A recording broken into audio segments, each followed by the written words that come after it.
नमस्ते, आप सभी दर्शकों का बहुत बहुत स्वागत है। आपके साथ मैं जयप्रकाश शर्मा यूपी मांगे उत्तर लेकर हाजिर हो चुका हूं। और आज की लाइन पढ़िएगा। आज की लाइन क्या है? बड़े बर्क ने भड़काया, शांत संभल को सुलगाया। जी हाँ, शांत संभल, उसे क्या सुलगाने की साजिश हो रही है? आज हम ये बात क्यों कह रहे हैं और बड़े बर्क ने क्या बोला? बात इसी मुद्दे पर हो रही है। संभल पिछले 1 साल से शांत है। आपने देखा, ना कोई दंगा हुआ, ना कोई हिंसा। लेकिन यहाँ कुछ लोगों को ये बात चुभ रही है। ये वो लोग हैं जो साल 2024 में हुई हिंसा के आरोपी का परिवार है। संभल के मुस्लिम मोहल्लों में क्या कोई नई साजिश सुलगाने की कोशिश चल रही है? ये सवाल इसलिए क्योंकि संभल के सांसद जियाउर रहमान बर्क के पिता ने जो बातें कही, उससे आशंकाएं पैदा हो रही हैं। शांत संभल के पानी में सांसद के पिता ने नफरत के पत्थर फेंके। यूपी में अवैध कब्जों पर बाबा का बुलडोजर चल रहा है, जिसे लेकर संभल के सांसद जियाउर रहमान के पिता ममलूक उर रहमान ने सरकार पर निशाना साधा है। कहा है कि बेवजह मस्जिद मदरसों पर बुलडोजर एक्शन हो रहा है, मुस्लिमों पर लगातार जुल्म हो रहे हैं। तो क्या ये भड़का रहे हैं या ये वाकई में ऐसा हो रहा है? तो पहले ये रिपोर्ट आप देखिएगा, फिर तमाम मेहमानों से इसी मुद्दे पर हम चर्चा करेंगे। हमारी बर्बादियों पर बुलडोजर चला जा रहा। अवैध कब्जा करने वालों को किसी भी कीमत पर बख्शा नहीं जाएगा। अवैध कब्जे किसी हाल में बर्दाश्त नहीं किए जाएंगे। सीएम योगी ने साफ लफ्जों में ये कह दिया है। जिसके बाद अवैध कब्जों, अवैध धार्मिक स्थलों पर कार्रवाई हो रही है, तो ममलूक उर रहमान इसे मुसलमानों पर जुल्म करार दे रहे हैं। आज तो वो मुसलमानों पर जुल्म कर रहे हैं और हमारी बर्बादियों पर बुलडोजर चला जा रहा। हमारी मसाजिद पे, मदारिस पे, वक्फ बोर्ड की इमलाक पे कब्जा किया जा रहा है। मॉब लिंचिंग हो रही है। संभल से समाजवादी पार्टी के सांसद जियाउर रहमान बर्क के पिता ममलूक उर रहमान अपने समाज के लोगों के जरिए अवैध तरीके से किए गए कब्जों की वकालत कर रहे हैं। अवैध कब्जों पर योगी सरकार एक्शन ले रही है, तो उन्हें दर्द हो रहा है। हमारी बर्बादियों पे जो आज मुस्कुरा रहे हैं और जो हंस रहे हैं और जो आज हमको कमजोर समझ रहे हैं, कल ये हो सकता है उनको भी इस मतलब ये है ऐसे हालात का सामना करना। आखिर ममलूक उर रहमान को कौन समझाए कि अवैध तरीके से कब्जा कर लेने से उस पे किसी का अधिकार नहीं हो जाता। सरकारी संपत्ति पर मकान, दुकान या धार्मिक स्थल बना लेने से वो कब्जा करने वाले का नहीं हो जाता। ऐसे अवैध कब्जे पर एक्शन हो रहा है, तो फिर रोना क्यों आ रहा है?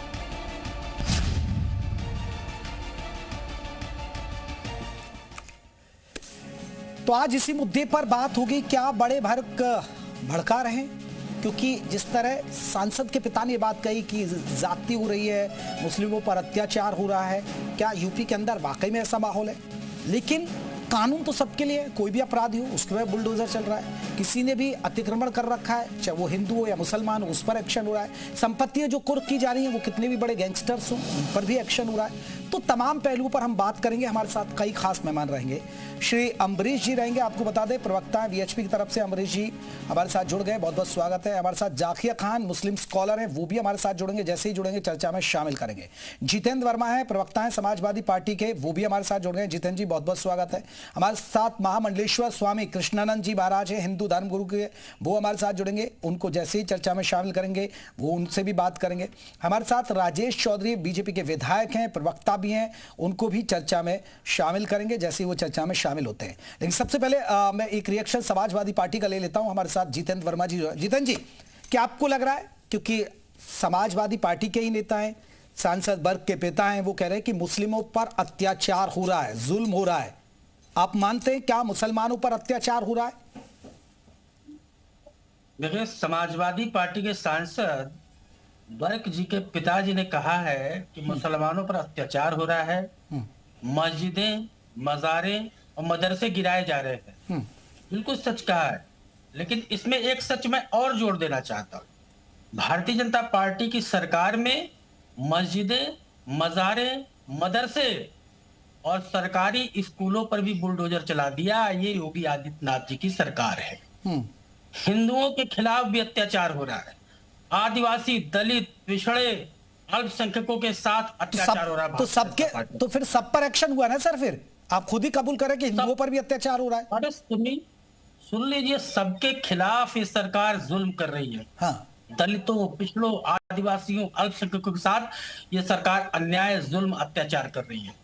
एक पूरा सच ये है। नहीं जीतन जी, फिर तो आप मानेंगे ना एक विशेष बार कल्पित नहीं अकेला। अरे भैया बोलने दिया करो प्लीज। एक सच मैंने साथ में और जोड़ दिया कि मुसलमानों के साथ, हिंदुओं के साथ, दलितों, पिछड़ों, आदिवासियों के साथ, सबके साथ इस भारतीय जनता पार्टी की सरकार में अत्याचार हो रहा है। सभी के साथ भेदभाव हो रहा है। क्या दिख नहीं रही उत्तर प्रदेश की कानून व्यवस्था? क्या दिख नहीं रहा महिलाओं के साथ अन्याय? क्या दिख नहीं रहा दलितों के साथ अन्याय? सबके साथ हो रहा है और ये सरकार आंख बंद करके बैठी है। उन्होंने अपना दर्द कहा, उन्होंने अपना दर्द कह दिया और समाजवादी पार्टी सभी के साथ खड़ी है, सभी का दर्द बयान कर रही है। ये भारतीय जनता पार्टी किसी की सगी नहीं है। अभी एक यूजीसी कानून लेके आए, नियम लेके आए, उससे सवर्ण समाज असंतुष्ट है। कौन इनके साथ रहना चाहेगा? हम तो कहते हैं समाजवादी पार्टी चाहती है दलित, पिछड़े, आदिवासी, अल्पसंख्यक और हमारे सामान्य वर्ग के लोग, किसी के साथ कोई अन्याय, भेदभाव नहीं होना चाहिए। समाजवादी पार्टी चाहती है कि सबके साथ समान व्यवहार होना चाहिए। कोई भी नियम आए, लेकिन ठीक है, आप देखिए, आप कह रहे हैं सबके खिलाफ ऐसा हो रहा है। जीतन जी एक बात तो बताइए, लेकिन अगर एक आपको लग रहा है कि देखिए, एक सेंटेंस में हमारी बात पूरी हो जाने दीजिए।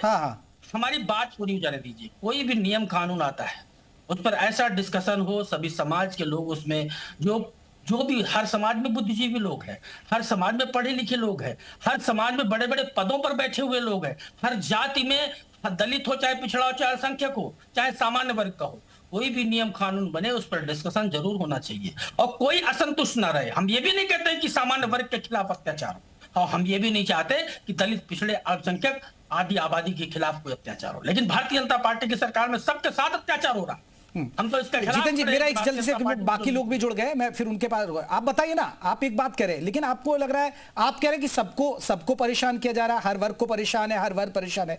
लेकिन अगर समाजवादी पार्टी के सांसद के पिता ऐसी बात कहते हैं जहां मुस्लिमों की आबादी बहुत ज्यादा है, जहां पहले भी बवाल हो चुका है, तो इसे फिर भड़काऊ बयान नहीं मानेंगे क्या? फिर वो कहीं ना कहीं भड़का रहे हैं। देखिए, उन्होंने अपना दर्द कहा। संभल में जो गुजरा है उसको न्यायालय ने भी सम्मान, जो है न्यायालय ने भी संज्ञान लिया है। न्यायालय ने क्या आदेश दिया है? अनुज चौधरी सहित 12 पुलिस कर्मियों के खिलाफ गंभीर धाराओं में एफआईआर हो। सीधा निर्देश है सीओ के खिलाफ। अनुज चौधरी जो गंगा जल लेके घूम रहा था, कभी भाजपा का झंडा लेके घूम रहा था, अरे वो भारतीय जनता पार्टी के नौकर और पदाधिकारी तरह कार्य कर रहा था। चलिए, मैं जीतन जी मैं लौट रहा हूं, बाकी मेहमानों को भी चर्चा में जोड़ लेता हूं। राजेश चौधरी जी भी जुड़ गए, बीजेपी के प्रवक्ता और विधायक भी हैं। पूरा होने दीजिए। हाँ, जल्दी से रखिएगा, और भी मेहमान हैं। हाँ, देखिए, उन्होंने अपना दर्द कहा। संभल में जो गुजरा है, जो देखा है लोगों ने और जो बर्दाश्त किया है, वो दर्द उन्होंने कह दिया। साथ में हम तो कह रहे हैं समाजवादी पार्टी कि सभी के साथ अन्याय हो रहा है, चाहे सामान्य वर्ग हो, चाहे दलित हो, चाहे पिछड़ा हो, चाहे आदिवासी हो, चाहे महिला हो, चाहे अल्पसंख्यक हो। ये भाजपा सबके खिलाफ है। अभी मुक्तेश्वरानंद जी के साथ क्या हुआ माघ मेले में? भगवान श्री मुक्तेश्वरानंद जी महाराज जी शंकराचार्य। जीतन जी, मैं जवाब ले लेता हूँ। जीतन जी, वर्मा साहब, जीतन वर्मा जी, मैं जवाब ले लेता हूँ। राजेश चौधरी जी हमारे साथ जुड़ गए, बीजेपी के प्रवक्ता और विधायक भी है। राजेश जी, पहले तो मुझे सोशल मीडिया के जरिए पता चला आपकी माताजी का निधन हुआ, ये जानकर बड़ा दुख हुआ। पहले तो मैं उनको नमन करता हूँ। मेरा सवाल राजेश चौधरी साहब, ये एक सवाल बहुत ही महत्वपूर्ण है जो जितेंद्र वर्मा जी कह रहे हैं। समाजवादी पार्टी के सांसद बर्ग साहब के पिता कहते हैं कि एक विशेष वर्ग को आप टारगेट कर रहे हैं, अत्याचार हो रहा है, जुल्म हो रहा है।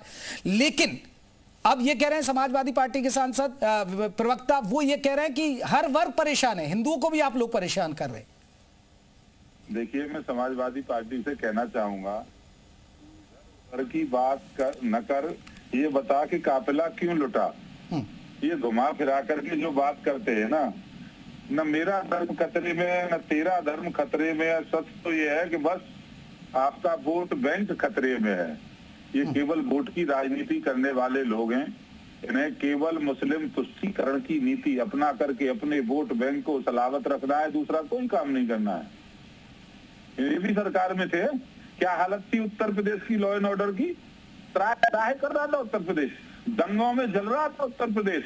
1100 से अधिक दंगे समाजवादी पार्टी की सरकार में हुए इस उत्तर प्रदेश के अंदर। आज सबका विकास, सबका विश्वास के साथ सरकार चल रही है, तो इनके पेट में दर्द होता है, क्योंकि इनकी राजनीतिक रोटी तभी होगी जब हिंदू मुसलमान होगा।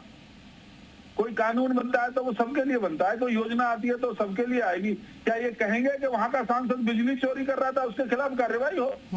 करोड़ों रुपए का घोटाला, करोड़ों रुपए की चोरी जब बिजली की सांसद वहां का कर रहा था तो आम आदमी का क्या होगा? आप देख रहे थे ठेके पे बिजली बेच रहे थे, ठेके पर मंदिरों पे कब्जा कर रखा था, धूल जमी हुई थी मूर्तियों पर, हजारों सैकड़ों साल पुराने मंदिरों को खोद खोद करके योगी जी की सरकार निकाल रही है और वहां पूजा अर्चना करवा रही है। इनको दिक्कत इससे है, वहां जो अनैतिक गतिविधियां होती थी, वहां सरकारी जमीनों पर इस तरह से कब्जा कर रखा था, अपनी मस्जिदों को तोड़ रहे हैं लोग। ठीक ठीक, जितेंद्र वर्मा साहब सुना आपने, सुना, जल्दी से जवाब दीजिएगा एक बार, फिर मुझे और भी मेहमानों को जाना है। मस्जिदें थी तो इनके वोट बैंक की ये लोग मेरा नंबर है बोलने का काम करते हैं। भारतीय जनता पार्टी की स्थिति ये है, गुड़ खाए गुलगुलों से परहेज।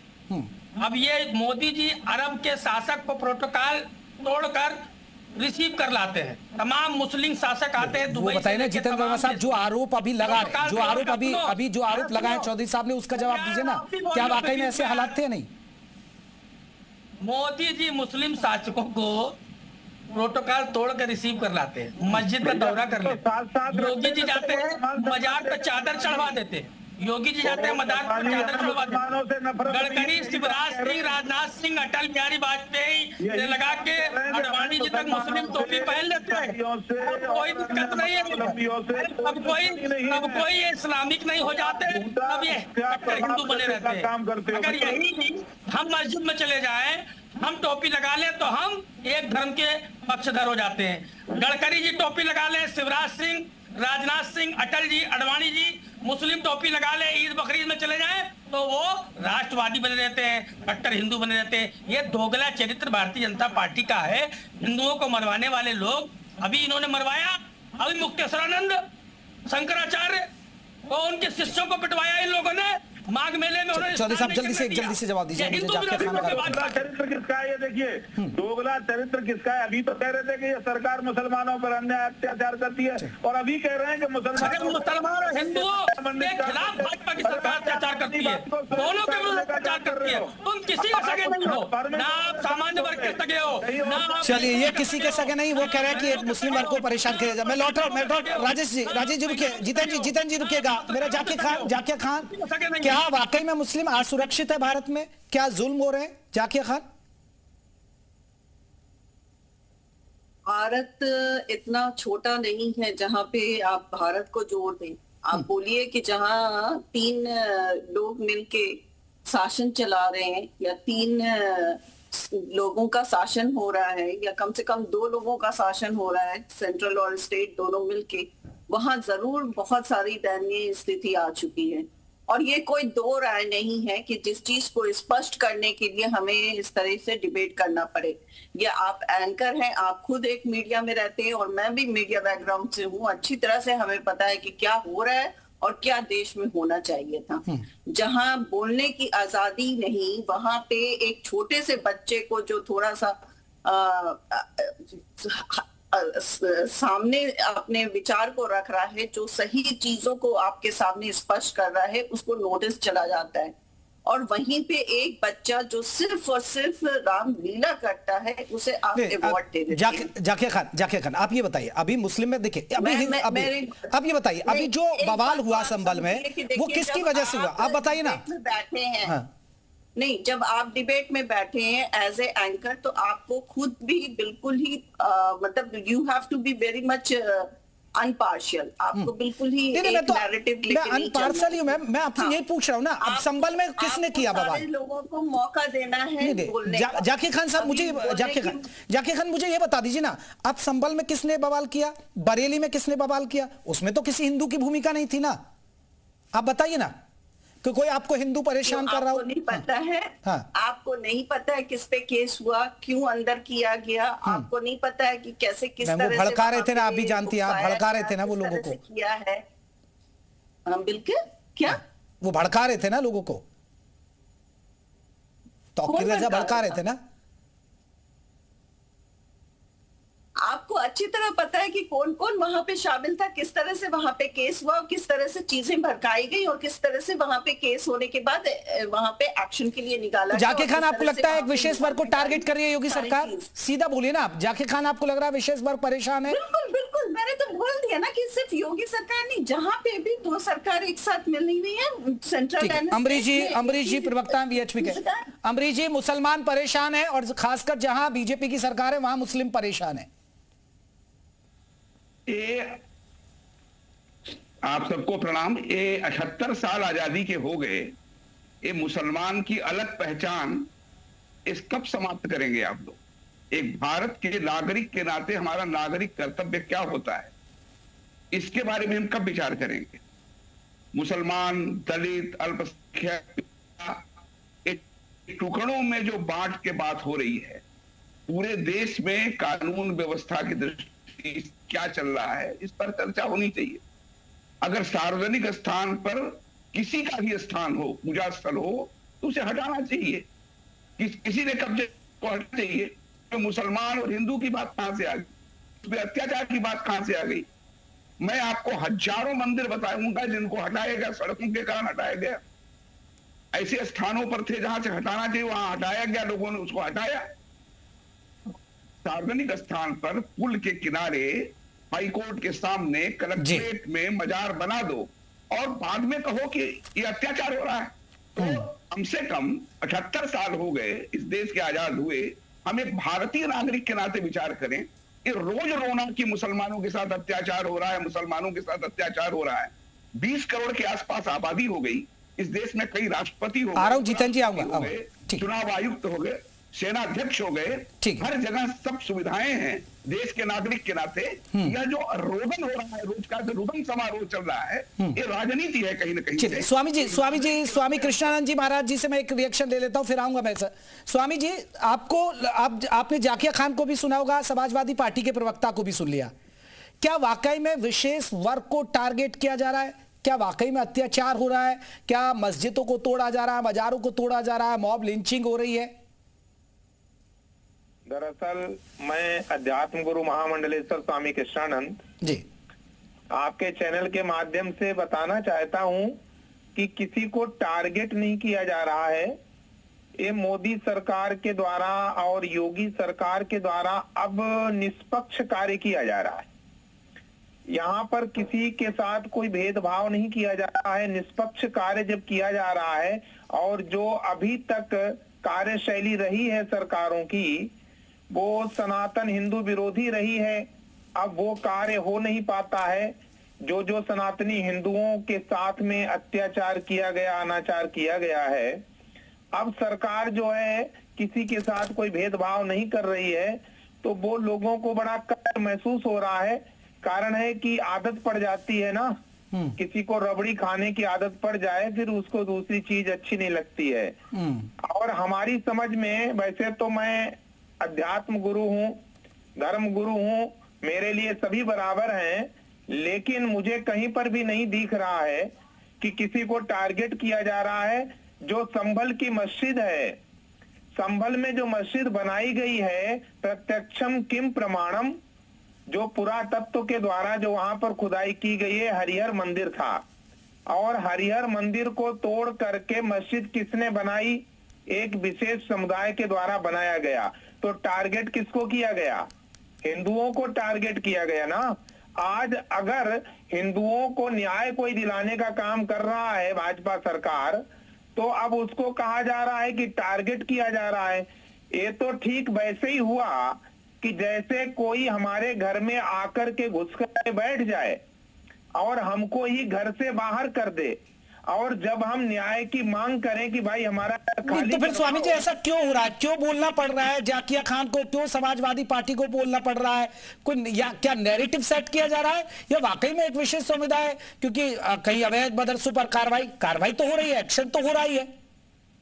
देखिए, मैं मदरसा का जो पद्धति है भारतवर्ष में, मैं तो कह रहा हूं कि ये मदरसा की पद्धति अभी जो प्रमाण मिले हैं इसके अनुसार, मेरा कोई उसमें ऐसा नहीं है कि कोई हमारा विरोध है। अभी जो मदरसों में आतंकवादी गतिविधियां पाई गई हैं, आपने भी देखा होगा, पूरी मीडिया में चला है, अगर मदरसों के अंदर आतंकवादी गतिविधियां पाई जाती हैं, जिहादी तैयार किए जाते हैं, फिदाइन हमले करने की योजनाएं बनाई जाती हैं, तो ऐसे मदरसों के ऊपर तुरंत कार्रवाई करनी चाहिए और उनको समाप्त करना चाहिए। जाकिर खान जवाब दे रहे।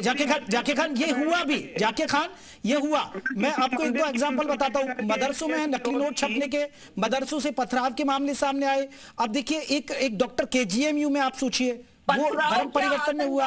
हमला है। हाँ। क्या बात कर रहे हो आप? नेशनल चैनल पे डिबेट कर रहे हो और आपको ये नहीं पता है कि आप किसी पे भी इस तरह से बोल के निकल जाओगे, मतलब आप खुद भी वो बोल रहे हैं कि आतंकवादी की ट्रेनिंग दी जाती है। आप बोल रहे हो कि पथराव का मामला और मीडिया में भी चला है, सबने देखा है कैसे डॉक्टर्स के द्वारा, कैसे सबके द्वारा फिदाइन हमले किए जा रहे हैं और उस मस्जिद के अंदर जाकर के योजना बनाई जा रही है। मदरसे का प्रोडक्ट था वो डॉक्टर, क्या मदरसे का प्रोडक्ट था? चीजें जो है मिक्स करके एग्जाम्पलरी क्रिएट करना चाहते हो आप लोग? सीधे सीधे बोलो कि आपको मदरसे की जरूरत नहीं है, प्रॉब्लम है, आपको मुसलमानों से प्रॉब्लम है, आपको उनके रहने से प्रॉब्लम है, उनके खाने से प्रॉब्लम है, उनके वेशभूषा से प्रॉब्लम है। सामने हर कोई देख रहा है, बात उसकी हो रही है। क्या देख रहे हैं? क्या नैरेटिव आप दिखा रहे हैं? आप नेशनल पे चैनल पे बैठ के न्याय की बात करता हूं, फोकस कर रहे हैं कि मदरसे से ये हो रहा है। अरे मदरसे से कौन सा ऐसा एग्जाम्पल आ गया जो आपने ये बात बोल दी और आप ये नेशनल चैनल पे ये बात चलने दी? भाई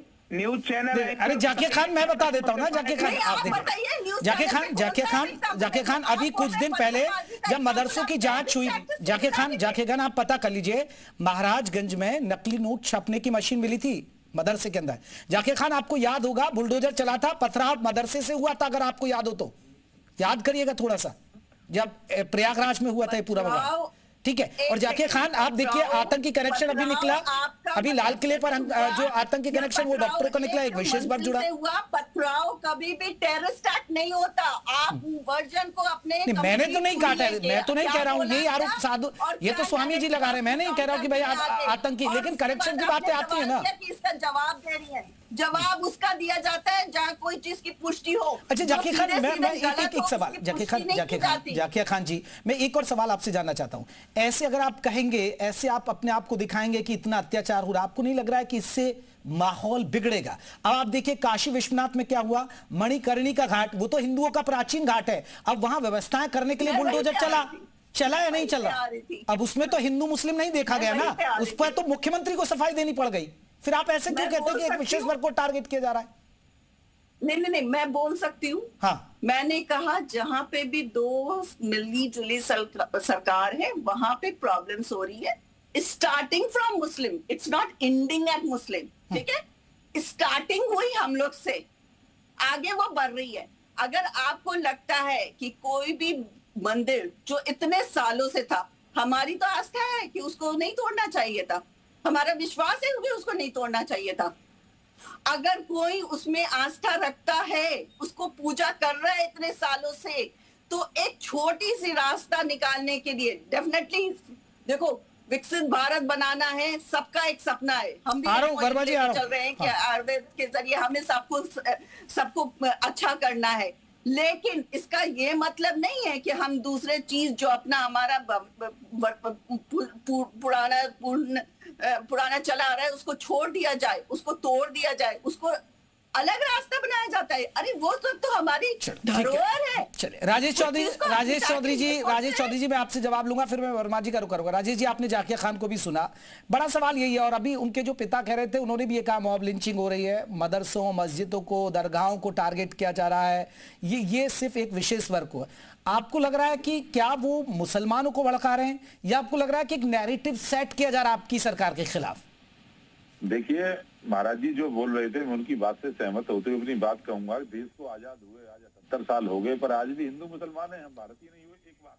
दूसरी बात, जाकिया जी की बात का जवाब दूंगा। देवबंद में शिक्षा पाए हुए अनेक आतंकवादी निकले हैं, पूरी फेयर इससे लंबी, ऐसा लगता है जैसे आतंकवादियों की फैक्ट्री देवबंद के अंदर ही है। कानपुर में समाजवादी पार्टी का एमएलए बांग्लादेश से लाकर के मुसलमानों को यहाँ बता रहा था, उसके फर्जी कागज बना रहा था, एफआईआर हुई, केस चला और देश की अदालत ने उसको सजा दी है।